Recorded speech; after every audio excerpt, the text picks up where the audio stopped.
საქართველოში ყოველი მესამე სკოლის მოსწავლე სკოლაში მშიერია.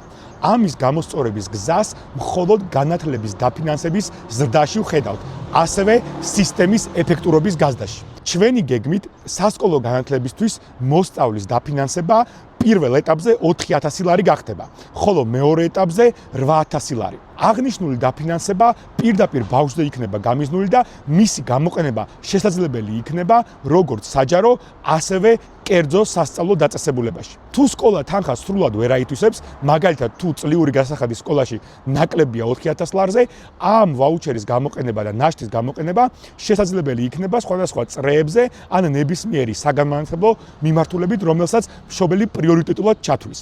გაზრდილი დაფინანსება შექმნის შესაძლებლობას სკოლამ უზრუნველყოს არამხოლოდ სასწავლო პროცესი, არამედ ის საბაზისო პირობებიც, რომელთა გარეშე ბავშვი სრულფასოვნად ვერ ისწავლის.